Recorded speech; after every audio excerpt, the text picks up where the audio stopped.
ശ്രീനാരായണ ഗുരുദേവ തൃപ്പാദങ്ങളിൽ എൻ്റെ സാഷ്ടാംഗ പ്രണാമം. ശ്രീ മങ്ങാട് ബാലേന്ദ്രൻ സാറിൻ്റെ ഗുരുദേവ കഥാസാഗരം ഭാഗം 60 തിന്നാം മടിക്കേണ്ട. ഭാഗം 60 തിന്നാം മടിക്കേണ്ട ഇവിടെ ആരംഭിക്കുന്നു. തിരുവനന്തപുരത്ത് കൈതമുക്കിൽ ജപലക്ഷണം മുത്തപിള്ള എന്നൊരു ധനികനുണ്ടായിരുന്നു. അദ്ദേഹത്തിന് ഒരിക്കൽ വലിയൊരു ദീനം പിടിപെട്ടു.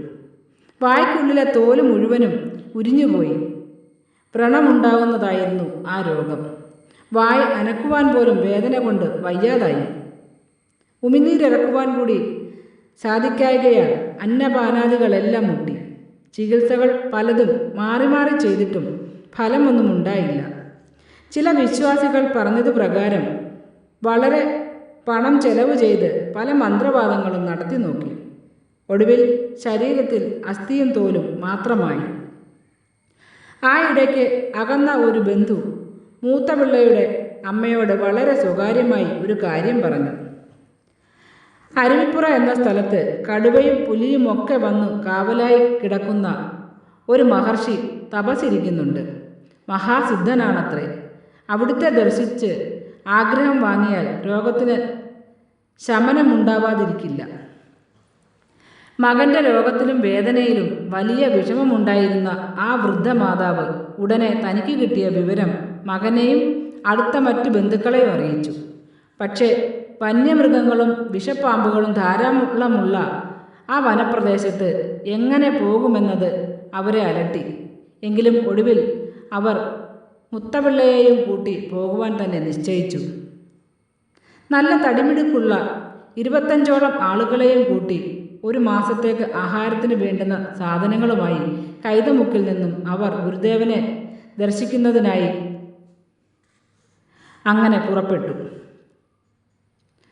വനത്തിനുള്ളിലൂടെയായിരുന്നു യാത്ര. അവിടെ നടന്നു തെളിഞ്ഞ വഴികളൊന്നും ഉണ്ടായിരുന്നില്ല. യാത്രക്കിടയിൽ കണ്ട വന്യമൃഗങ്ങളെ ബഹളം വെച്ചും തീ കൂട്ടിക്കാണിച്ചും വിരട്ടിയോടിച്ചു. അങ്ങനെ അവർ നദീതീരത്തുകൂടി സഞ്ചരിച്ച് ഒരു ദിവസം അരുവിപ്പുറം ദേശത്ത് എത്തിച്ചേർന്നു. സഹധർമ്മിണിയോടൊപ്പമായിരുന്നു മുത്തപിള്ള എത്തിയിരുന്നത്. ഗുരുദേവൻ കൊടിതൂക്കി മലയുടെ താഴ്വാരത്തുള്ള കാട്ടിനുള്ളിൽ ഒരു കല്ലിന്മേൽ ഇരിക്കുകയായിരുന്നു. ഗുരുസന്നിധിയിലെത്തിയ മുത്തപിള്ളയും പത്നിയും തൃപ്പാദങ്ങളിൽ ഫലമൂലാദികൾ സമർപ്പിച്ച് നമസ്കരിച്ചു. ഗുരുദേവൻ, എന്താണ് എല്ലാവരും കൂടി കൂട്ടമായിട്ട് ഈ കാട്ടിലേക്ക് വന്നത്? ഒരാൾ, സ്വാമികളെ ദർശിച്ച് അനുഗ്രഹം വാങ്ങിപ്പാനാണ്. കുറച്ചു കഴിഞ്ഞ് വേറൊരാൾ മുത്തപിള്ളയുടെ രോഗവും അതിൻ്റെ ദയനീയ സ്ഥിതിയും ഗുരുദേവനെ അറിയിച്ചു. അപ്പോൾ ഗുരുദേവൻ ചെറിയ മന്ദഹാസത്തോടുകൂടി മുത്തപിള്ളയെ നോക്കിയിട്ട് പറഞ്ഞു, നമ്മുടെ കയ്യിൽ മരുന്നുകളൊന്നും ഇല്ലല്ലോ, എന്തു ചെയ്യും? അതിനിടയിൽ അവരുടെ കൂട്ടത്തിലുണ്ടായിരുന്ന ഏതാനും സ്ത്രീകൾ കാടിൻ്റെ ഒരു ഭാഗത്തുകൂടെ കൊണ്ടുവന്നിരുന്ന സാധനങ്ങളെടുത്ത് ഭക്ഷണം പാകം ചെയ്തു. അവ വൃത്തിയുള്ള ഒരു ഇലയിൽ വിളമ്പി ആദ്യം ഗുരുദേവന് മുന്നിൽ സമർപ്പിച്ചു.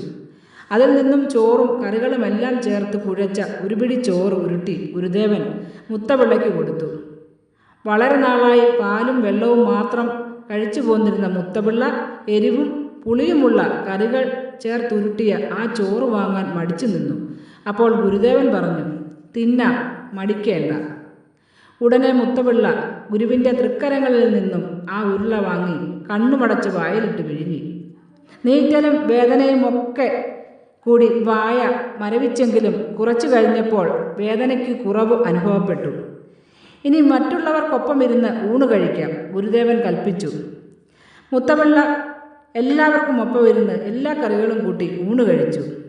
ആദ്യം അനുഭവപ്പെട്ടിരുന്ന നീറ്റൽ പതുക്കെ പതുക്കെ നീങ്ങിപ്പോയി. പിന്നീട് വായിൽ നീറ്റലും വേദനയും ഉണ്ടായില്ല. അതിൽ പിന്നെ അങ്ങനെ ഒരു അസുഖം മുത്തപിള്ളയ്ക്ക് വന്നിട്ടേയില്ല. താമസിയാതെ ജപലക്ഷണം മുത്തപിള്ളയുടെ വായ സാധാരണ നിലയിലായി.